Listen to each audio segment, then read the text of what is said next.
नमस्कार। कतेको हैबैठाम पत्रकार, साहित्यकार, चित्रकार, कलाकार अर्थात जते भी पॉजिटिव गार्ची सब में फिर से हम नमस्कार कर रहल छी।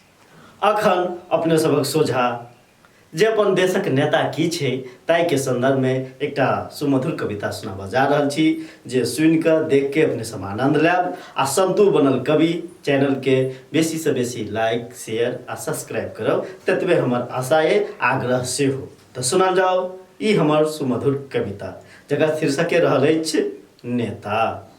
देख देख के फाटल करेज हो हमर देश के नेता, देख देख के फाटल करेज हो हमर देश के नेता।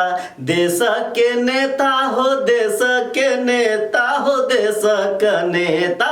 देख देख के फाटल करेज हो हमर देश के नेता, देख देख के फाटल करेज हो हमर देश के नेता।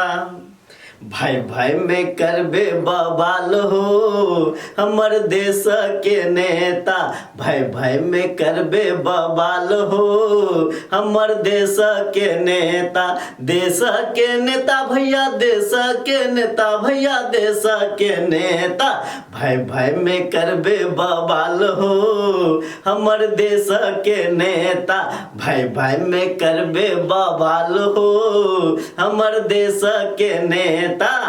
प्रचंड ओली के अजबे ऐ बोली, प्रचंड ओली के अजबे ऐ बोली। रही रही के देखियो चल बोलक ओ गोली, रही रही के देखियो चल बोलक ओ गोली। भेले कते को हलाल हो हमर देश के नेता, भेले कते को हलाल हो हमर देश के नेता।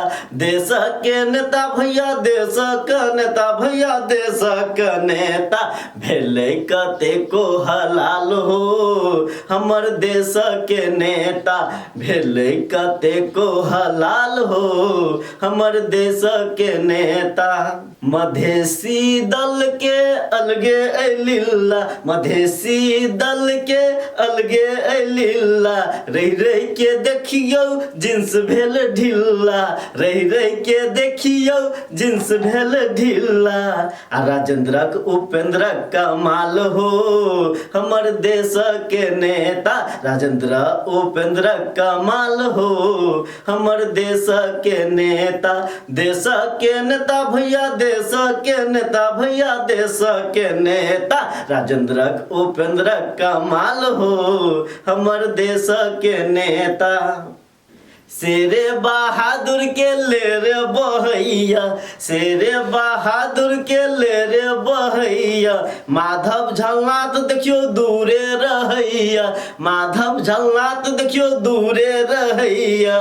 आ बाबू राम करैया सवाल हो हमर देश के नेता, बाबू राम करैया सवाल हो हमर देश के नेता।